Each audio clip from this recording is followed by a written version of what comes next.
எல்லாருக்கும் தெரியும், நம்ம எழில் சாருக்காக முதல்ல வந்திருக்கோம் அண்ட் படத்தை வாழ்த்த வந்திருக்கோம். அதுக்கு முன்னாடி நான் ஒரு 2 பேரை வாழ்த்தணும்னு நினைக்கிறேன். எழில் சாருக்கு முன்னாடி எழில் சாருடைய 25 வருஷ பயணத்தை ஒரு விழாவா எடுத்து அந்த விழாவில் அவரை சிறப்பிக்கணும்னு நினைச்ச முதல்ல ப்ரொடியூசருக்கும் அந்த கதாநாயகனுக்கும் முதல்ல நான் வாழ்த்து தெரிவிச்சுக்கிறேன். இந்த ஒரு நல்ல எண்ணத்துக்காகவே உங்க படம் ரொம்ப நல்லா ஓடும் sir. Because Ezhil sir deserves it. அவர் பண்ண படங்கள்லாம் பல ஹீரோஸ்க்கு ஒரு மிகப்பெரிய சக்சஸையும் ஒரு நல்ல ஒரு பயணத்துக்கான ஒரு வழியையும் அமைச்சு கொடுத்தது. அதே மாதிரி தான் எனக்கும் அவருடைய பயணத்துல நானும் ஒரு அங்கமா இருக்கேன்னு நினைக்கும் போது ரொம்ப ரொம்ப சந்தோஷமா இருக்கு. எழில் சார் பத்தி உங்க எல்லாருக்குமே தெரியும், அதுக்கு தான் இங்க வந்திருக்கீங்க. எனக்கு தெரிஞ்சது என்னுடைய எக்ஸ்பீரியன்ஸ்ல அவர் ஸ்கிரிப்ட் நான் படிக்கவே மாட்டேன், அவர் சொல்றதை தான் நான் கேட்பேன். ஸ்கிரிப்ட் படிக்கிறத விட சார் ஒரு தடவை நீங்க கதையை சொல்லுங்களேன், ஒரு படத்தை 10 தடவை பார்த்த மாதிரி இருக்கு சார், நீங்க சொல்றதே அவ்வளோ டீட்டெயிலா சொல்வாரு, அவ்வளோ இயல்பா சொல்வாரு, ஒவ்வொரு ஷாட் எப்படி நடிக்கணும்னு சொல்வாரு, என்ன எமோஷன் சொல்வாரு, ஒரு சின்ன காமெடி சீனை கூட அவ்வளோ ரசிச்சு அவர்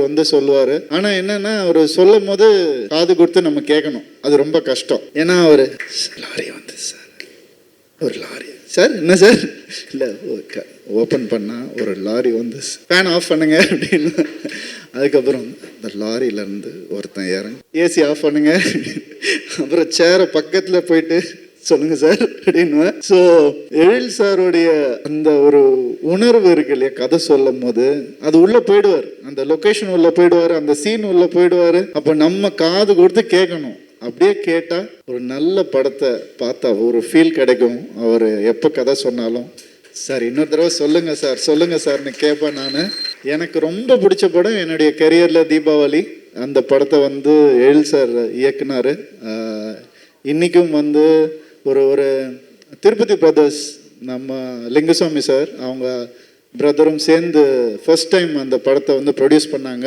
ஃபர்ஸ்ட் டைம் ப்ரொடியூஸ் பண்ணும்போது என்னை கூப்பிட்டாங்க. உண்மையாகவே எனக்காக அதை நீங்கள் ப்ரொடியூஸ் பண்ணுறீங்களா இல்லை எழில் சாருக்காக பண்ணுறீங்களா அப்படின்னு நான் கேட்டேன். நான் படங்கள் பண்ணுறது அதெல்லாம் வேற. ஆனால் எழில் சாருடைய கதை முதல் தடவை ஒருத்தர் ப்ரொடியூஸ் பண்ணணும்னு நினைக்கிறது ரொம்ப பாசிட்டிவாக நான் பார்த்தேன். அப்போ தான் நான் கதையை கேட்டேன், இந்த கதையை கேளுங்க அப்படின்னாங்க. கேட்டேன், ரொம்ப பிடிச்சிருந்துச்சு எனக்கு. அண்ட் இந்த மாதிரி எழில் சார் நீங்கள் நல்ல படங்கள் அடுத்தடுத்து பண்ணணும் சார், ஃபாஸ்ட்டாக பண்ணணும் சார், நிறைய படங்கள் வரணும் சார், நாங்கள் எல்லாம் அதை பார்த்து ரசிக்கணும்னு ஆசைப்படுறேன் நான். அண்ட் பார்த்திபன் சார் சொன்னார், இந்த எஸ்னா ஸ்பெஷல் எழில் அப்படின்னாங்க. நான் என்ன சொல்கிறேன்னா, நோ சொல்லாத எழில் அவர், எல்லாத்துக்கும் எஸ் தான்.